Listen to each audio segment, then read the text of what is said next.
Aquesta és una extensió de l'anàlisi que vam fer amb la geopolítica de França en el primer vídeo, explicant una miqueta, detallant una miqueta més el que ja es va explicar i explicant-ho en mapes. No?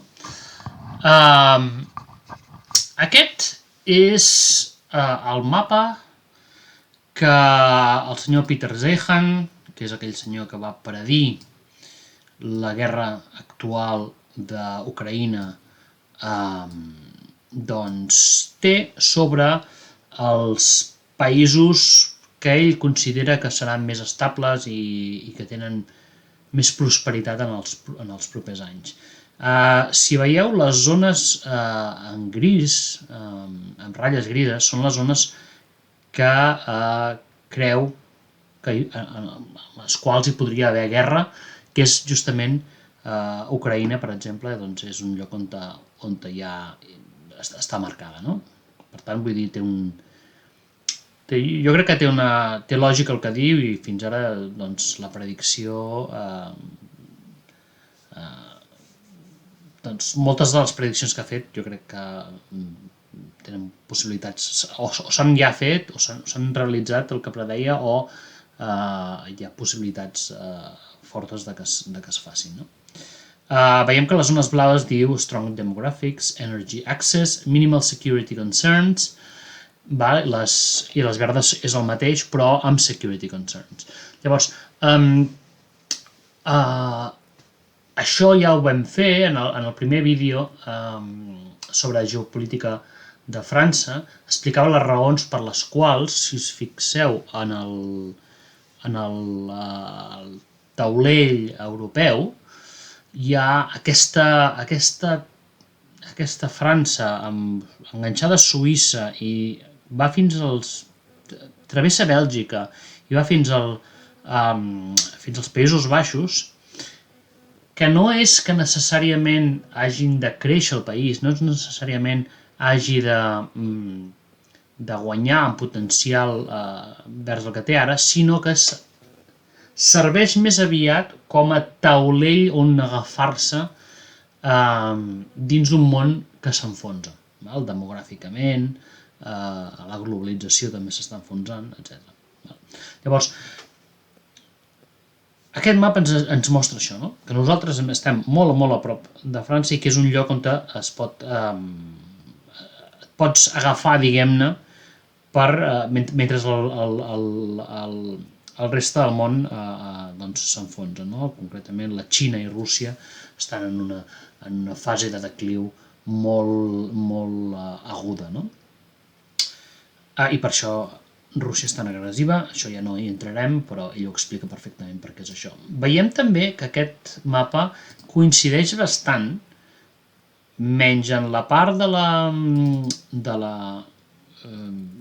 Índia, la majoria de la Índia, amb el mapa de qualitat de les terres per conrear. Tota la part d'Argentina, tota la part del centre dels Estats Units, que és una zona privilegiada perquè és plana, té aigua i té uns rius navegables molt grans que fan fàcil i barat el transport.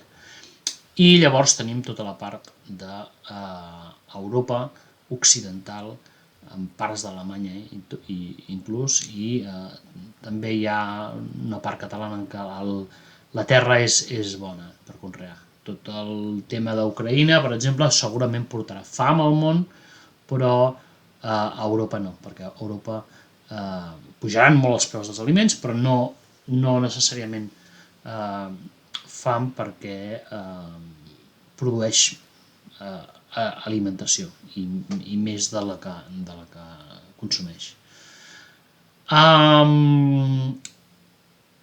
Anem, si recordeu, els 102 escenaris, hi ha el que seria l'escenari unitari, o que en el primer vídeo vaig dir que en el qual es mantenia la Unió Europea.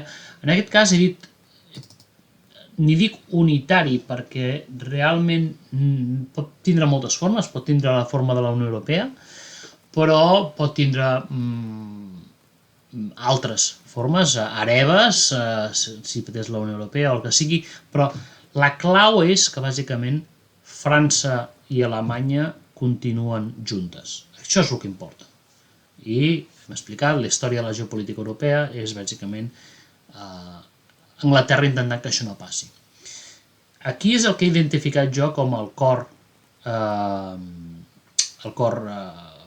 polític. És França, Alemanya, i jo en aquest cas he posat els països del Visegrad, amb Polònia com a país emergent. Llavors tindríem una unió llatina amb França, germànica amb Alemanya i eslava amb Polònia. I aquesta és la primera hipòtesi, que aquest món s'aguanti. Si aquest món s'aguanta, que pot ser, posem per exemple que és amb la Unió Europea, que per tant podria arribar des d'Irlanda, Portugal, fins a Ucraïna en cas que s'hi afegís. O sigui, el nucli és això que he identificat jo aquí, i l'extensió podria ser molt més llarga, molt més gran, però el nucli és aquest. Si aquest món es consolida,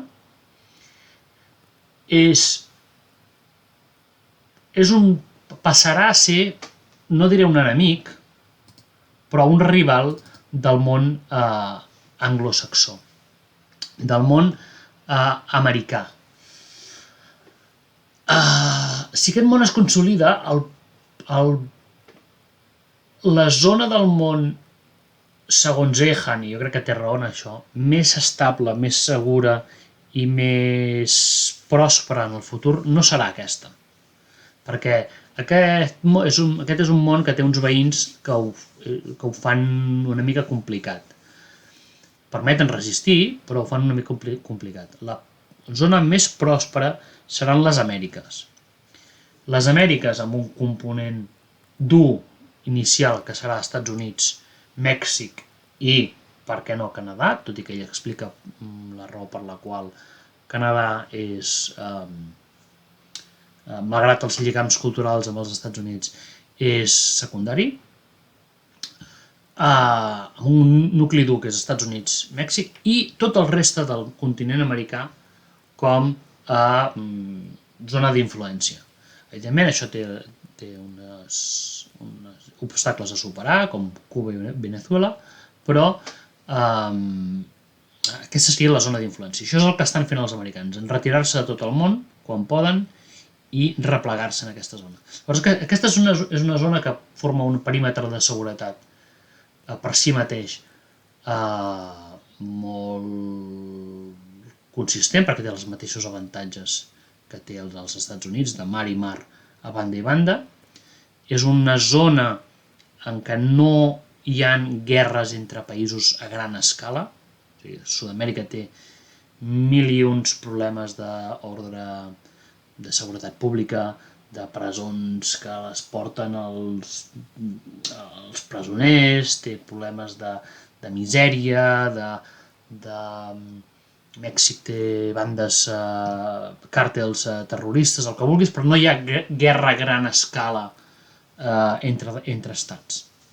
Llavors, és una zona del món que això no vol dir que visqui bé si tu vius a Perú, però és una zona del món en què segurament el que hi haurà és pau i més o menys les coses poden funcionar bastant bé. Aquesta zona del món estarà en rivalitat amb Europa. No perquè siguin enemics i cal mantenir el màxim del món liberal i globalitzat que es pugui, però sens dubte són rivals entre aquest món continental europeu que està emergent, de França i Alemanya, el potencial del qual és al·lucinant, perquè estem parlant d'unir uns bastants milions, uns 150 milions d'habitants molt talentosos i amb molts recursos i amb molta cultura, etc. I aquest món americà. Llavors, per on jo crec que els americans aniran no per destruir, sinó per influenciar Europa, és en els països dels quals van sortir el que ara és Amèrica. Val? Per tant, i això es pot veure inclús amb les produccions de Hollywood i de Disney, que veus que s'estan obrint molt al món llatinoamericà. Llavors, el lloc pel qual intentaran entrar o influir en Europa per fer-la més dependent d'ells, potser menys forta políticament, etc., són el Regne Unit, Portugal i Espanya, crec jo.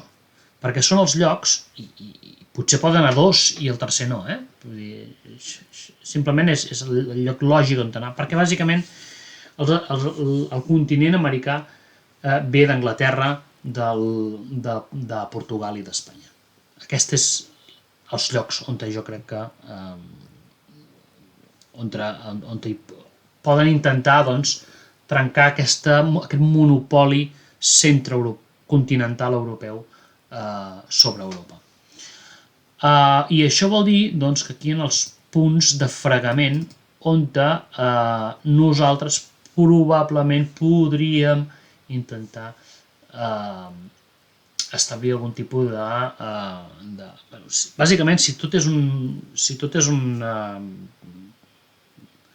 una bassa d'oli, doncs no hi ha possibilitat de fer coses, no? En canvi, si hi ha plaques tectòniques, aquí és on tu pots intentar fer alguna cosa. Aquestes zones en verd són les que jo he posat com a zones de disputa en la part occidental. El món centreeuropeu centreeuropeu pot intentar afavorir, de fet ho està afavorint, una independència d'Escòcia. Igualment, Irlanda, que està a la Unió Europea en aquests moments, podria veure's temptada a unir-se més en aquest món americà. I, per tant, aquestes dues són les zones que he posat en verd. No? En el cas de la península Ibèrica, Portugal jo crec que segurament cau de la zona anglosaxona o de l'esfera d'influència americana, perquè ja era és un aliat, l'aliat militar més antic d'Anglaterra és Portugal, per exemple, i seria cauria sota aquesta influència. Altre cop, influència no vol dir ni que trenquin amb la Unió Europea, ni que trenquin, simplement vol dir que no van a una tots. De la mateixa manera que es pot estar amb la OTAN en allà siguent un txec o un polonès i anant a totes i d'allò, o es pot ser equidistant com podria ser un alemany. Això vol dir. I de les parts que jo crec que d'Espanya que podrien ser disputades serien bàsicament tota la vall de l'Ebre, tallant, com es veu en el mapa, tota la vall de l'Ebre, aquí ho he fet fins a països catalans, però podria ser perfectament que només afectés País Basc, Navarra, Aragó i Catalunya, per exemple. Això voldria dir que aquí podries tenir algunes oportunitats de trencament, en el sentit de que, i això els americans i els francesos tenen una llarga tradició de fer-ho, els francesos tenen una cosa, van els americans, els hi prenen, els altres es queixen i diuen, va, doncs vingui, va, t'ho compenso així. O sigui, tenen una relació d'aquestes de fa molt temps que funcionen així. I sempre estan els francesos que no fan seguidisme dels americans, però sempre s'acaben entenent. Doncs aquí és on hi podria haver-hi, per exemple, un trencament si es donen les condicions dintre d'Espanya suficients. Això es podria donar. I tenint un trencament en quant a que es forcés això. es forcés Espanya a acceptar-ho. En el cas de que no s'aguanti el primer vídeo vaig dir la Unió Europea, però que en aquest podríem dir la unitat europea, la unitat d'aquest eix franco-alemany, ens trobaríem en un escenari on França tindria un nivell de maniobrabilitat més alt i renunciant per això a l'escala europea. Llavors hi hauria tot el món rus en un cantó, tot un món entremig per definir, l'intermàrem polonès i el món alemany per definir, i llavors hi hauria una zona que seria la zona d'Europa occidental que cauria sota el domini francès. I, evidentment, si es coneixeu una miqueta, estan més que desitjant ells dedicar-se a això. Aquesta seria una... França vol liderar Europa, sempre ho ha volgut. I, a més es creu en dret a fer-ho. Per tant, aquí seria, amb els arguments del primer vídeo, on veuríem aquesta recreació d'un cert imperi francès continental. En el mapa no he posat Àfrica perquè, tot i que és molt important, per concentrar-nos en Europa. Llavors aquí tindríem la primera part és la França pròpia.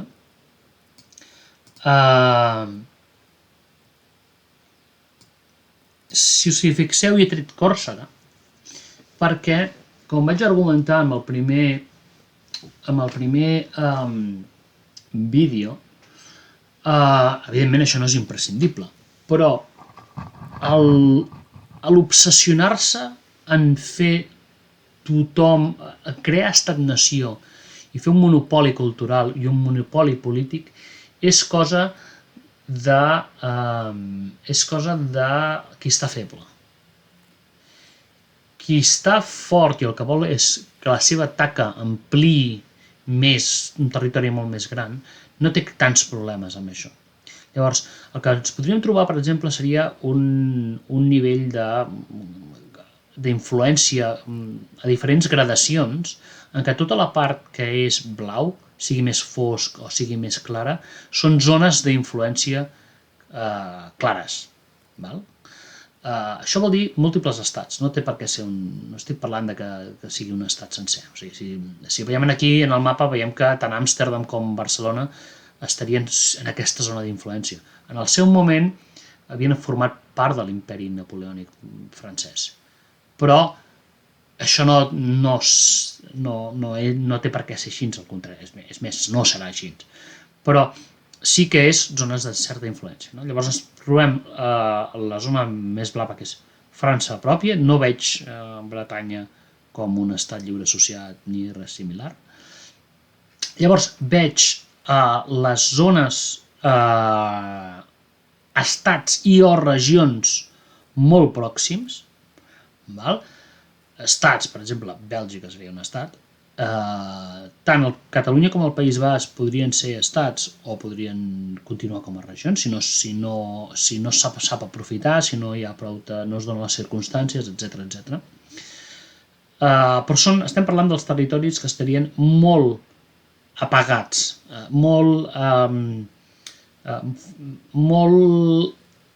amb molts interessos i amb molts interessos per sostenir aquest nou poder i amb moltes amb un seguidisme interessat i constructiu.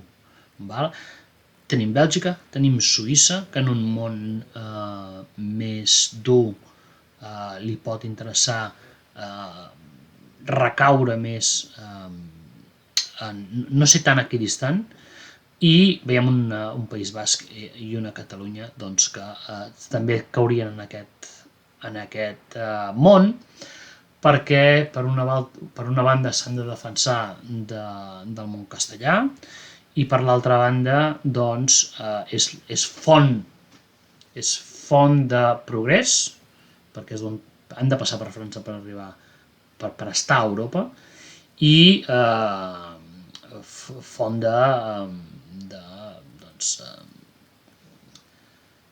d'estar dintre del món europeu, en lloc de l'hispànic, la qual cosa no cal argumentar perquè és interessant. No? Estem parlant de territoris que segurament esdevindrien bilingües, o sigui, Còrsega pot ser un estat independent en el futur, o un estat lliure associat, amb 1000 fórmules. El que està clar és que no serà cors només, sinó que serà cors francès bilingüe. En el cas de Bèlgica, per exemple, tota la part flamenca havia estat bastant bilingüe en francès, ara no ho és, perquè estava en un moment de disglòsia molt forta, però podria ser que, evitant la disglòsia, reguanyés també influència al francès. En el part de País Basc i Catalunya sembla impossible, però realment no ho és. És bastant possible fer-ho, això. Per ells és molt important el tema de la llengua, i llavors els suïssos si coneixeu suïssos, encara que sigui de la zona alemanya o de parla alemanya, pràcticament tots són bilingües. Llavors, aquests serien els estats o les zones d'influència més fortes.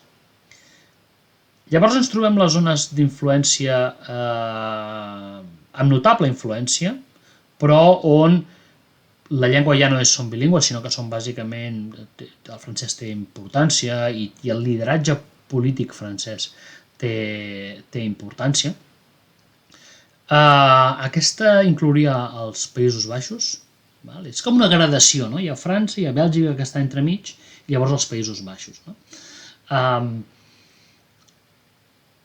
Els Països Baixos és un món que estan sempre fent de brokers entre el món germànic i el món francès, i en aquest cas, en el cas de, altre cop, trobar-nos amb una Alemanya envellida, que no té, que ha de suportar els costos de rearmar-se quan no ho havia estat, etc.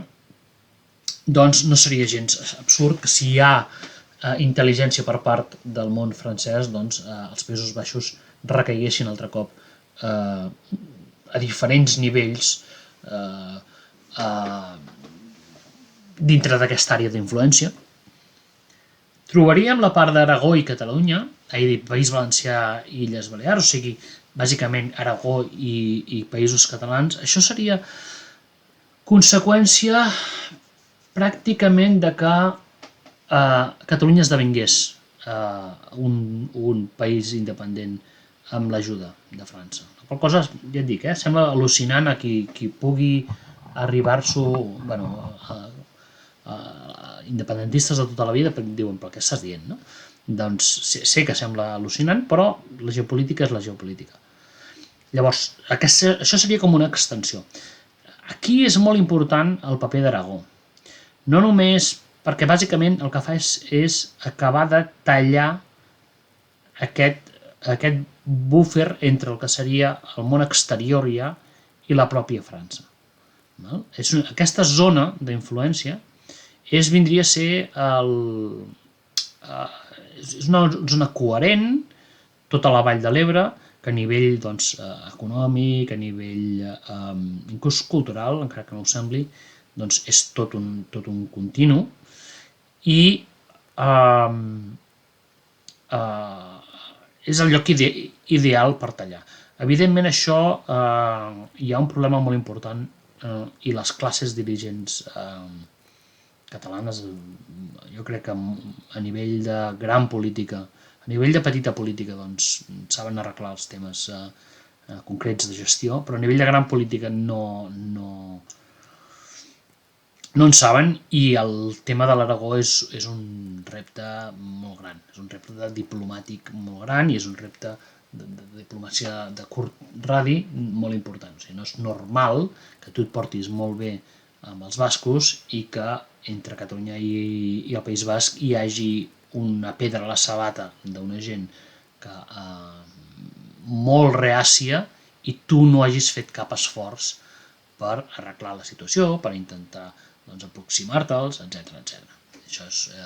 Això és potser vídeo per un altre vídeo, però els reptes diplomàtics de Catalunya són de curt termini, de curt radi, perquè és el que hi ha. I els dos reptes diplomàtics són bàsicament França i Aragó, per mi. Llavors ens trobaríem tot aquest món d'aquí i el nord d'Itàlia, que sempre ha tingut una influència francesa. Només cal repassar els mapes napoleònics i d'altres per adonar-se que és històric. Aquest seria el cas de la influència francesa continental en el cas de que no hi hagués aquesta unió, per no especificar-ho amb una fórmula concreta com podria ser la Unió Europea, amb el món alemany i jo afegeixo del Visegrad, que segurament, pràcticament segur, recaurà sota el pes, diguem-ne, dominant de Varsòvia. Doncs aquesta ha sigut l'ampliació del primer vídeo de geopolítica francesa i, per tant, això és el que crec i crec que s'ha d'actuar en conseqüència i fins a la propera.